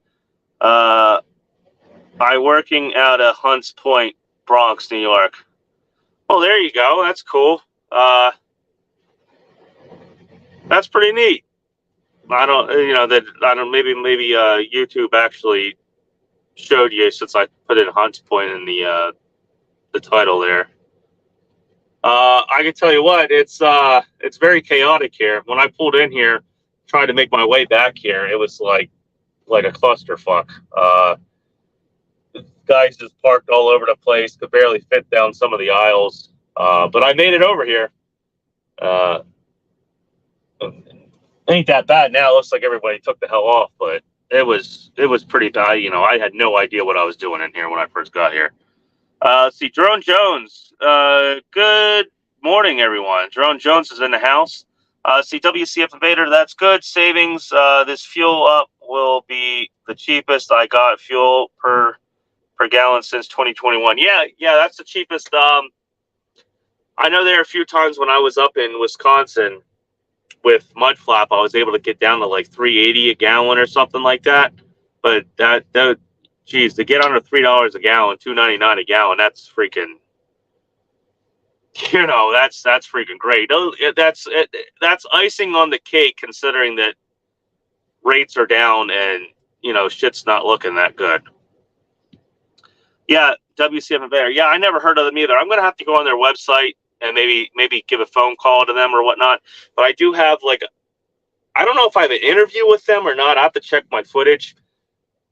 But the big thing I noticed at Matt's, which was kind of weird, is so maybe I wasn't known or big enough, because I'm pretty sure if Alex went out there and started interviewing some of these places, I'm pretty sure they'd have been more than happy enough to jump on that and have Alex talk about them. I'm guessing. But there were a lot of, I wouldn't say if there were tables or concessions, whatever you want to call it, booths. If there were booths, they were trying to sell products, they were more willing to come on and do an interview or something, either product or service. But if they were trying to push a load board, a fuel card, let's see, the one was a lawyer service. If they were more into the back office stuff, or even companies, I couldn't get Walmart to talk about Walmart for a little bit. Nobody wanted to be on camera. I couldn't get Old Dominion. They didn't want to be on camera. Who else?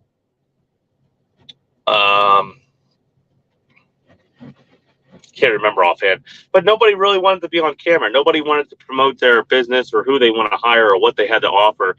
It was kind of, it kind of sucked a little bit, because Walmart, I wanted them to at least talk about hey, what are your requirements to hire? What's this? What are you offering? If you have only 2 years experience, you can make $100,000 a year your first. Of course, you're going to be jump seating a little bit the first year. I wanted them to talk about that, but they wouldn't talk to me, so I had to kind of sum it up real quick. What is it? I went to talk to Uber. Oh, maybe I'm done already.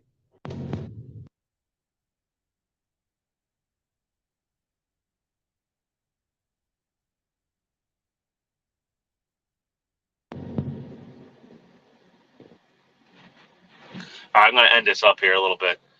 So I'm done. It doesn't seem like I have to pay a lumper. He didn't say nothing about it. So, but I went to talk to Uber, and Uber totally just blew me off. They didn't want to talk about anything. They didn't want to have. I was just going to people hey, how about a spiel?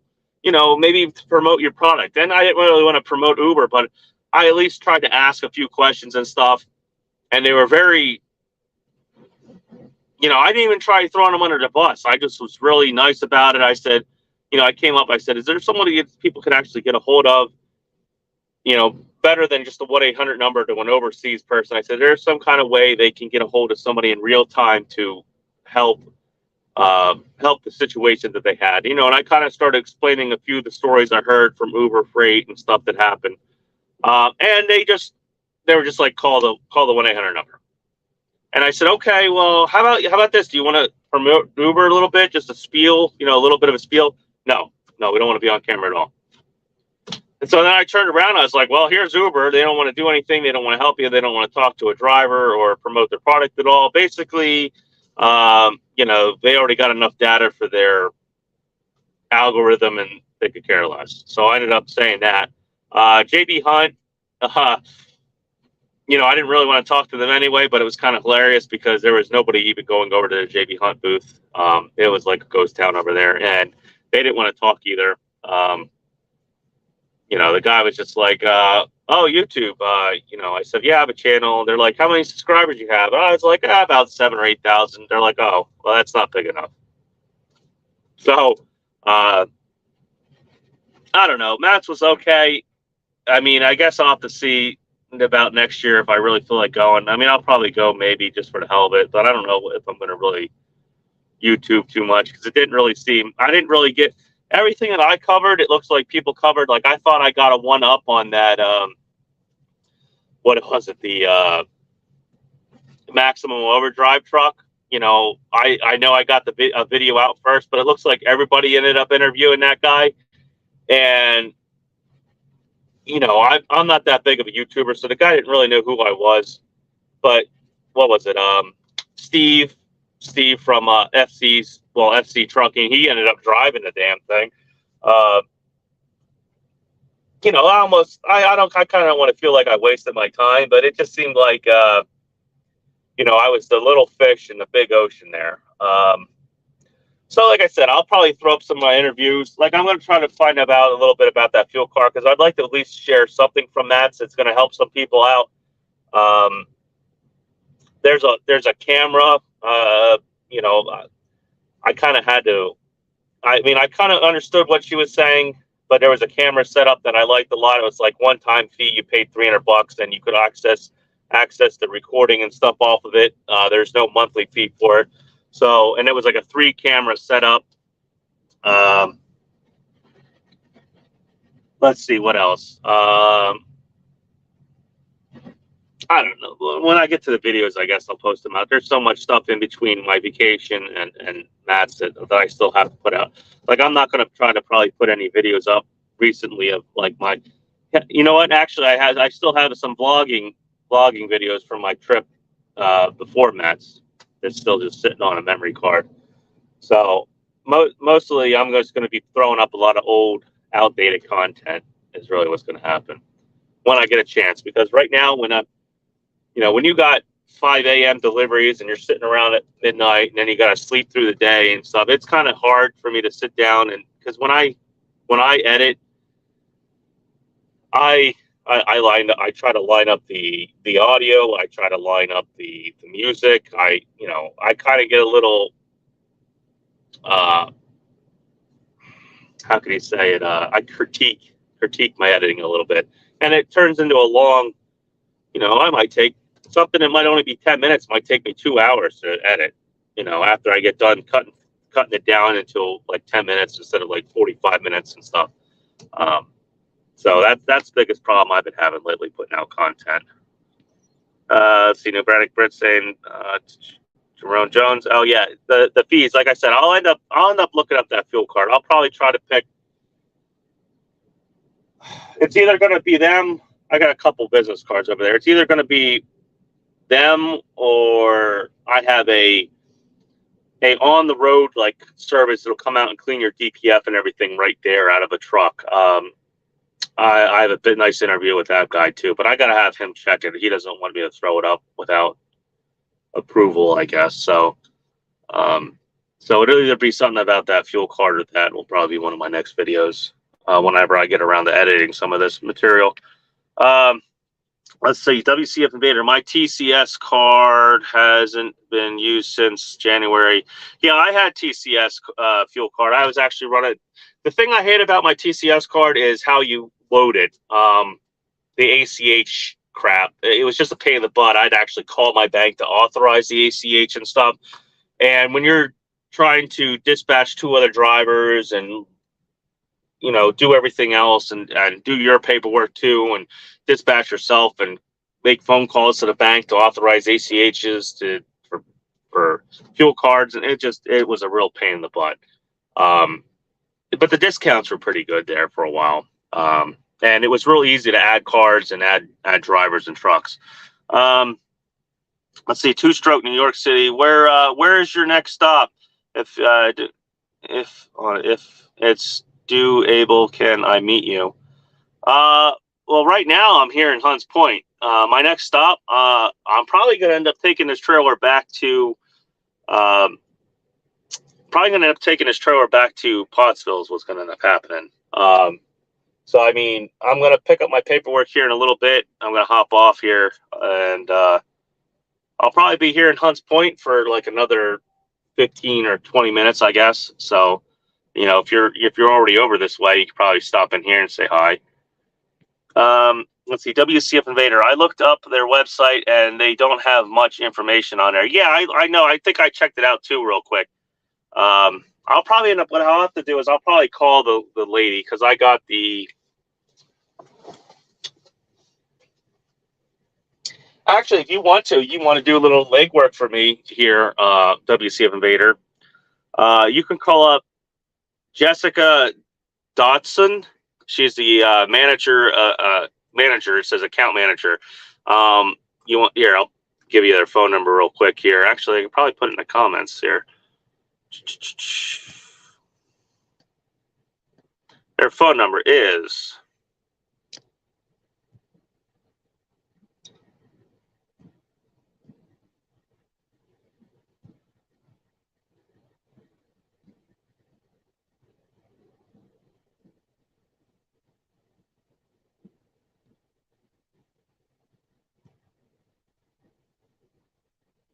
913-359-359-74.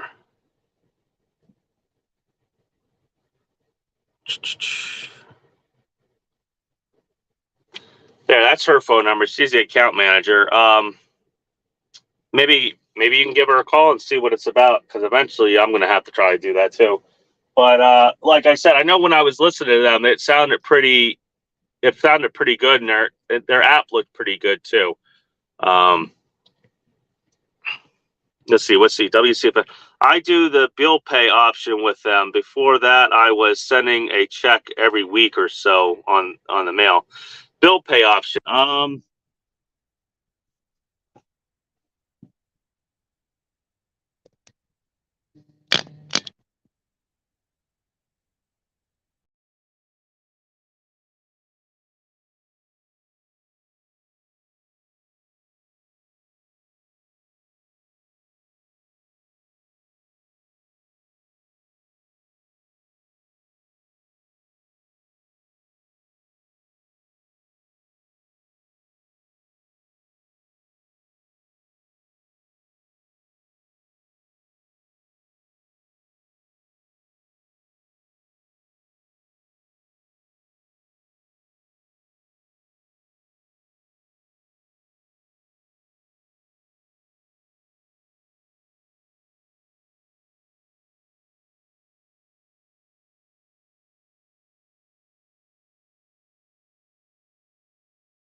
Yep, 12. Huh? I was waiting for a guy to back up out there, so. But, yep, thanks.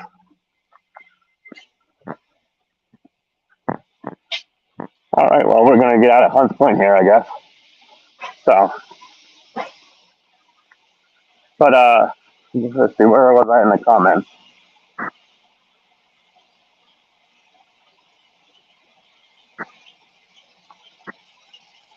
See, two-stroke.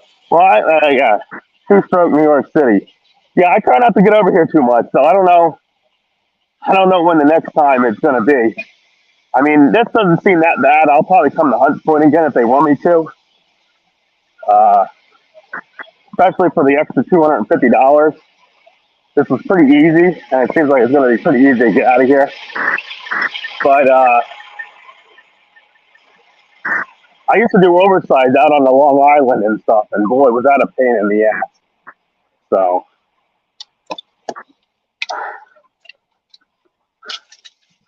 let me see here.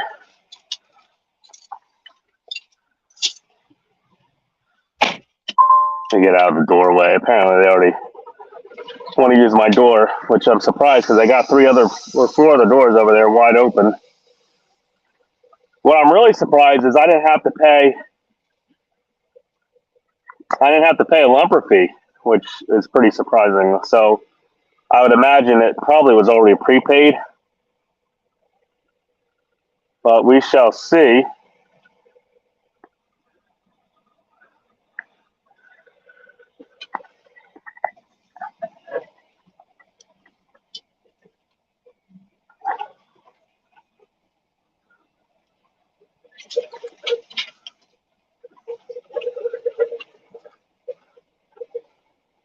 This guy over in his 579 Pete over here. Can you get that? Yeah, he ended up popping the hood open. I guess it doesn't want to focus really good, but he ended up popping the hood open. He's got a freaking C15 cat in that damn thing. I guess that thing is like probably one of the last Fitzgerald gliders, I guess, or something.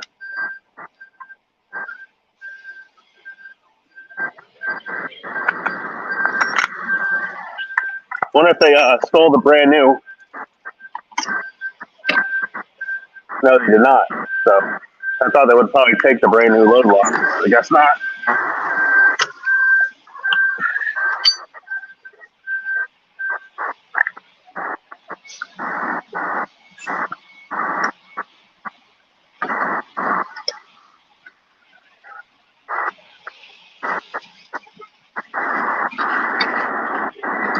Man, that was a pain in the ass.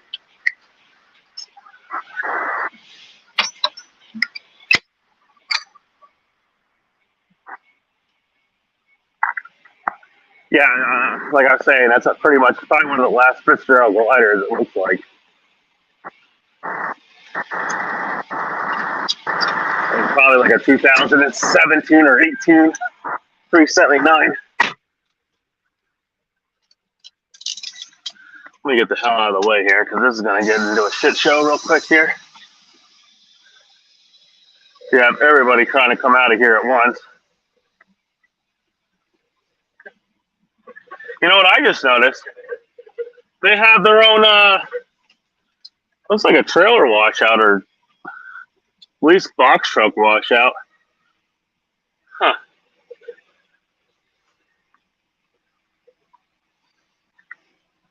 Probably box truck because it's on a little bit of an angle, but let me get the hell out of the way here.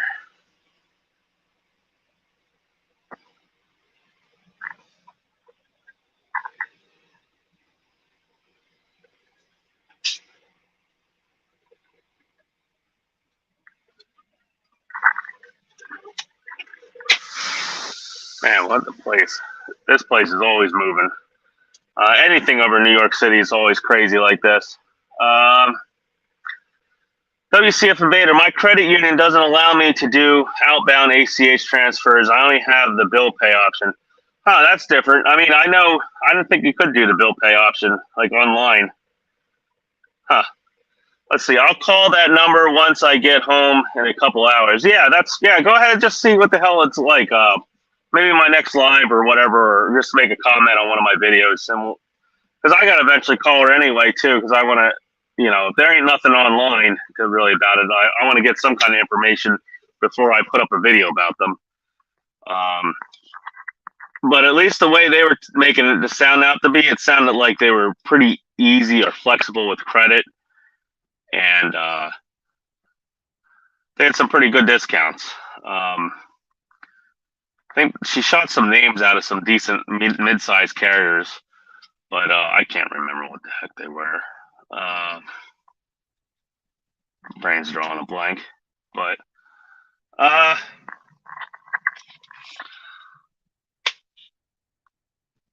guess I'm gonna get the hell off here. I gotta get a hold of dispatch, find out where I'm going. I gotta send this paperwork in along with all these freaking $30 to get in here, $25 to park, and all this crap. I gotta send all that stuff in. So I'll call this live feed quits for right now. It's pretty quick. Read some of these comments here real quick. WCF Indicator, I need a better fuel card for sure. These apps shouldn't beat a fuel card, in my opinion. Yeah, I feel the same way about that too. Considering that some of the fuel cards you're paying, you're paying fees and all this other crap for them.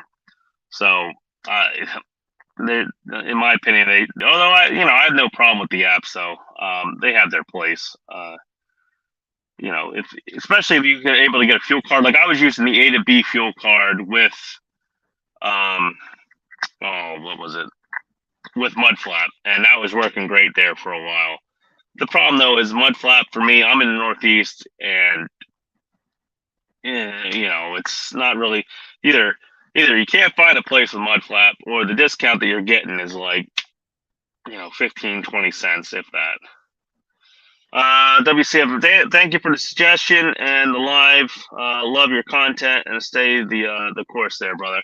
Yeah, I will. I'm gonna try to keep on point. Like I said, my content's all over the place right now. I gotta catch up, and like I said, when you're running a dedicated thing like this,